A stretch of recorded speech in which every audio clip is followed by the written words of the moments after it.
사랑하는 부성부 가족 여러분 안녕하십니까? 박우엘 목사입니다. 오늘은 6월 마지막 주인 6월 27일 주일 1시 40분입니다. 이 시간 우리는 오후 예배를 드리기 전에 우리가 먼저 모임을 갖게 되었는데요. 그럼 우리가 지난주 어떻게 지내셨는지 한번 나눠보도록 할 텐데, 지난주 어떻게 보내셨어요? 우리가 지난주 부성부 중에서 있는 가장 큰 어떤 행사였던 신혼부부 학교를 잘 마무리했고, 오늘은 이제 일반 다시 평범하게 우리가 또 하나님의 말씀을 가까이 하면서 또 어떻게 하면 하나님께서 원하시는 가정이 되는지를 살펴보기 전에 지난주 한 주 어떻게 보내셨는지 알고 싶습니다. 오늘 우리 주제가 유아부, 영유아부죠. 유아부 축도하러 가보니 한동안 코로나19 때문에 나오지 못했던 두 가정이 나오셨어요. 참 그 모습을 보고 참 감사했습니다. 왜냐하면 어쩔 수 없는 상황으로 지금까지 나오지 못했지만 여전히 코로나19는 더 아직까지는 사라지지 않고 계속해서 창궐하는 중에 있지만, 그래도 오늘부터 나와주셔서 다시 온라인 예배가 아닌 대면 예배로 나오셔서 감사한 마음을 가졌습니다. 어찌됐건 부성부 가족 여러분, 예배에 힘써서 주시길 바래요. 그러면 지난주 한 주 어떻게 지내셨는지를 한번 나눠볼 텐데, 저는 지난주 한 주 특별한 일상보다는 감사한 마음으로 한 주를 보내고, 또한 예배를 준비하고 설교를 준비하고, 지난 금요일이었죠. 저희 교구에 장례가 있어서 먼 길 새벽에 해서 전남 순천까지 갔다 왔다가 또 예배 드리고 올라왔습니다. 감사한 것은 특별한 오후 가는 그 길 가운데서 특별한 사고 없었고 안전하게 도착할 수 있어서 하나님한테 감사한 시간이 되었습니다. 우리 부성부 가족 여러분 어떠십니까? 하나님께 감사하는 것이 많으세요? 감사라는 것은 큰 감사, 작은 감사를 나눠볼 수 있지만, 소소한 것에서부터, 제가 강조한 대로 소소한 것에서부터 감사를 찾으시고, 그 소소한 것에서부터 하나님께 감사드리는 우리 부성부 여러분 되시기를 바라요. 그럼 우리가 또 말씀을 나눌 텐데, 오늘 일단 먼저 나누기 전에 365 말씀을 나눠볼 거예요. 우리가 너무나도 좋아하는 말씀이고, 이 말씀을 가지고 우리가 찬양이 또 있어요. 제가 먼저 읽어드리고 찬양 한번 불러볼게요. 너희 하나님 여호와가 너희 가운데 계시니 그는 구원을 베푸실 전능자이시라. 그가 너로 말미암아 기쁨을 이기지 못하시며 너를 잠잠히 사랑하시며 너로 말미암아 즐거이 부르며 기뻐하시리라. 스바냐 3장 17절 말씀입니다. 이 말씀을 가지고 어떤 분이 찬양을 만들었죠. CCM 복음성가를 만들었는데요. 제가 한번 불러볼까요? 너의 하나님 여호와가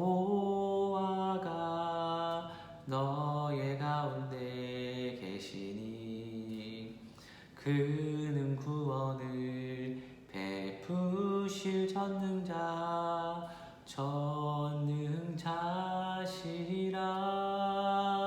그가 너로 인하여 기쁨을 이기지 못하시며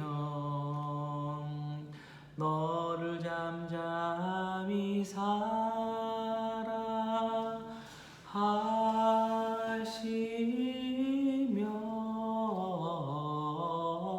즐거이 부르면 기뻐하시리라.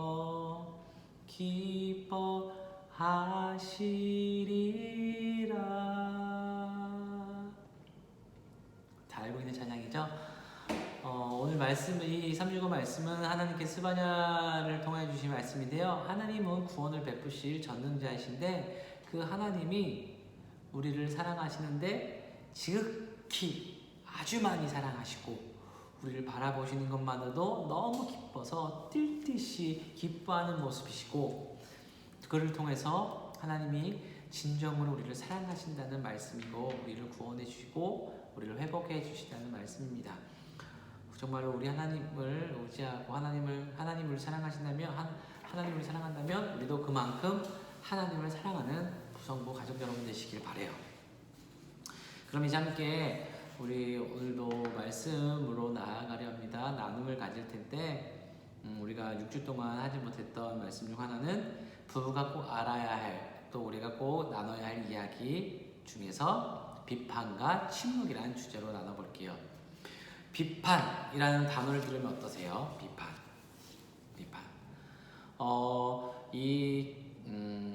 가정생활을, 부부생활을 하다 보면 많은 문제 중에서 그 중에 한 가지를 뽑는다면 비판하는 것이 있다고 얘기해요. 어떤 문제가 있습니다. 남편과 아내가 있는데 그 문제에 있어서 이제 그 문제를 풀고 해결해야 되잖아요.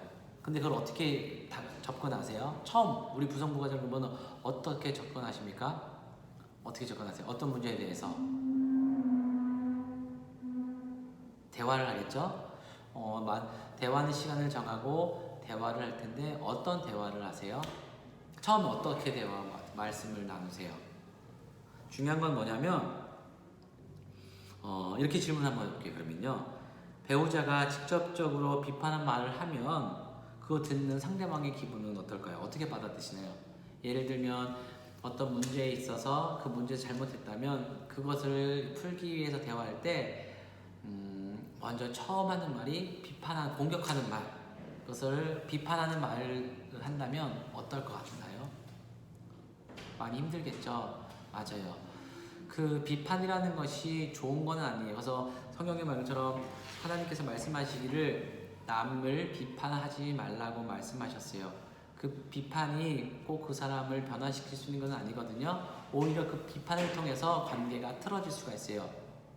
좋은 관계랄지라도 비판을 통해서 상대방에 대한 아픔이 되고 상처가 되어서 그 비판을 통해 그 관계가 깨어질 수 있어요.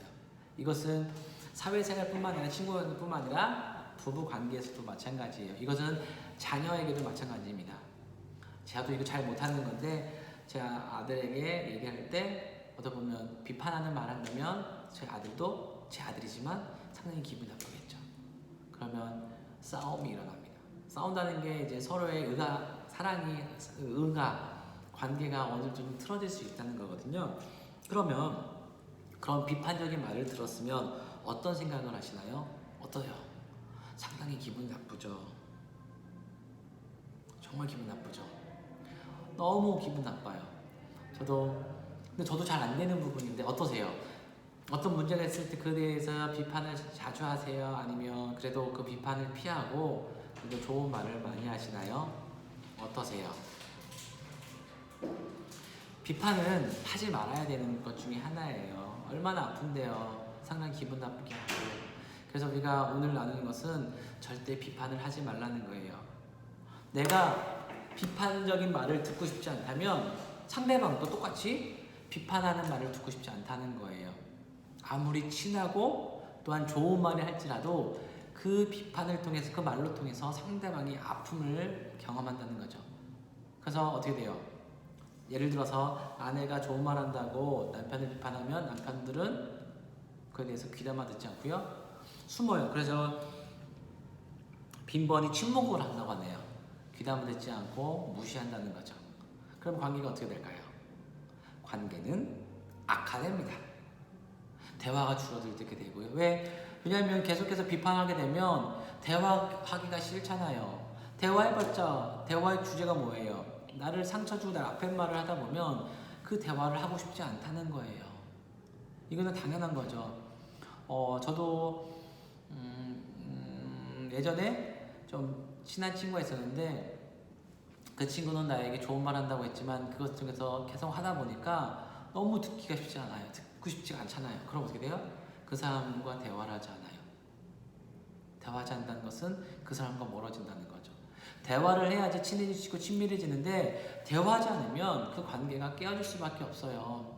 자주 만나서 대화를 하고 이야기를 나누면서 더 친밀해지는데 그 친밀감이 사라진다는 거죠. 왜? 나의 비판적인 말 때문에.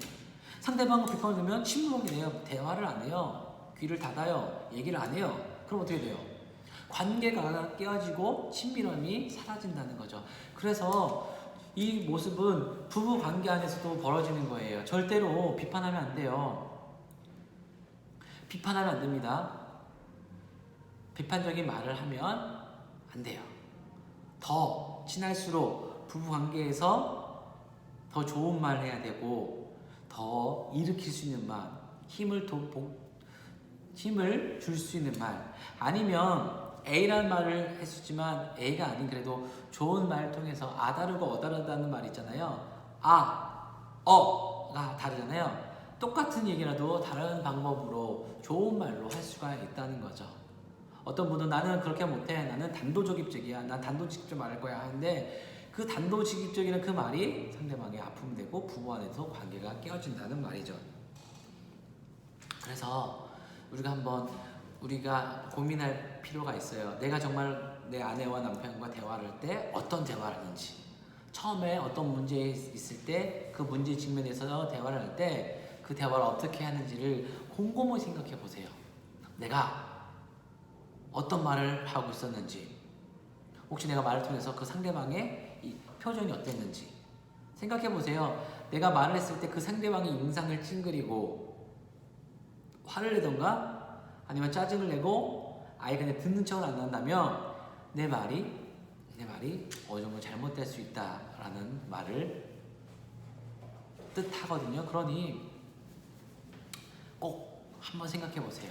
그리고 아니면 오늘 이렇게 보세요. 진지하게 내가 지금까지 우리가 어떤 문제에 대화를 해봤는데 내 말이 내가 보통 어떻게 대화했어? 어떻게 얘가 얘기했어? 라고 한번 얘기해 보세요. 편하게. 그러면 상대방이 느낀 점 얘기하겠죠. 그러면 그랬구나. 오해가 있었다면 그 오해는 풀어가시고, 또 오해가 아닌 진짜 그걸 통해서 상처가 줬다면 그에 대해서 얘기하고 하지 말아야 된다는 거죠. 네, 이것이 필요합니다.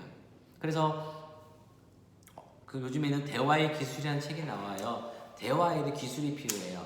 어떻게 말을 하냐에 따라 상대방의 아픔을 치료할 수 있고 위로할 수 있고, 아니면 그 아픈 부분을 더 후벼팔 수 있고, 또한 내 말 한마디로 청년빚을 갚는다는 말이 있는 것처럼 청년빚도 갚을 수가 있다는 거죠.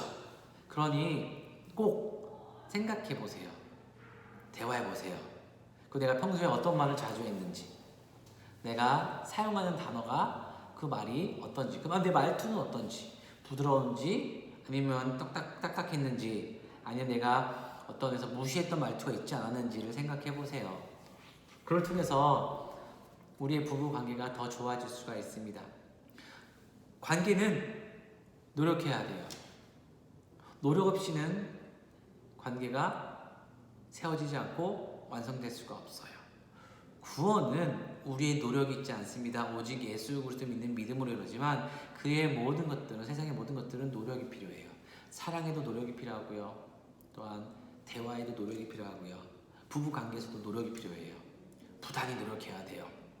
이 관계를 유지하기 위해, 이 사랑을 유지하기 위해 부단히 노력해야 돼요. 그래서 대화를 많이 하는데 내 대화의 방법이 어떤지, 내가 어떻게 내 남편과 아내와 대화를 하고 있는지, 단어 어떤 사용을 사용하는지, 어떤 문제에 내가 어떻게 그에 대해서 사용하는지를 곰곰이 생각하시고 한번 대화 나눠보세요. 그러면 내가 그동안 몰랐던 나의 태도를 알게 되고, 내가 그동안 내가 몰랐는데 내 상대방에게, 아내와 남편에게 아픔을 줬구나. 그러면 고쳐야 되는 거죠. 고쳐야 돼요. 고치세요. 고치셔야 됩니다. 고쳐야지 관계가 더 좋아집니다. 대화가 단절되면 분명하게 문제가 생깁니다. 부부간의 대화가 사라지면 100%, 99% 문제가 발생합니다. 그러니 대화의 기술을 꼭 세상의 사회에서만 할 필요하지 마시고요. 가정에서부터 시작하세요. 부부와의 관계 안에서도, 그리고 자녀가 있다면 이제 자녀와 대화를 하게 되잖아요. 제 아들도 6살이고 4살인데 대화가 돼요. 근데 제가 어떤 대화에 따라, 어떤 잘못된 내가 말을 해 따라 제 아들의 기분이 확 달라집니다. 네, 좋았던 예를 들어 월요일날 재밌게 놀았는데 밤에 어떤 사건을 통해서 제가 말을 하다 보면, 좀 안 좋은 말을 하다 보면 지금까지 놀았던 모든 기억, 좋은 기억은 사라지고요. 그것만 기억하더라고요. 그러면 관계가 틀어지고 또 아들은 저에게 화를 내고 또한 어떻게 보면 아픈 모습들이 나타나거든요. 그러니까 대화를 잘해야 된다는 거죠. 저도 부단히 노력을 하고 노력하려고 있고 우리 부성부 여러분들도 노력해 주세요. 어찌됐건 믿는 사람의 입에는 힘의 권세가 있고요. 이 말을 조심해야 됩니다. 말은 해야 되지만 항상 신중하게 또한 내가 이 말을 통해서 내 상대방이 어떻게 반응하고 어떻게 받아들일까라는 것을 고민해야 된다는 거죠. 그래야지 관계가 좋아집니다. 그러니까 오늘 말씀처럼 비판은 접어두시고 위로하는 말, 격려하는 말 하시고 또 어떤 문제 있을 때 또한 남편과 아내는 침묵하지 말고 대화에 앞서서 대화하시고 그 문제를 대화를 통해서 잘 풀어가시길 바라요. 그러면 부부에게 좋은 일이 나타나고 행복한 일만 나타날 겁니다. 아무튼 오늘도 주님 안에서 사랑이 넘치고 또한 믿음의 가정이 되기를 주님 안에서 간절히 소망합니다. 기도하겠습니다. 살아계신 하나님, 우리가 오늘 비판하기 전에는 보다 서로를 사랑하는 마음을 일으켜 세우고 위로하는 말을 할 수 있게 해주시고 또 우리가 진정으로 대화의 기술을 사회에서뿐만 아니라 가정에서인 남편과 아내와 또한 자녀에게도 정말 좋은 말을 하여 또한 선한 영향을 끼칠 수 있는 우리 부부가 되게 하여 주옵소서. 예수 그리스도의 기도드립니다. 아멘. 그러면 다음 주에 뵙겠습니다.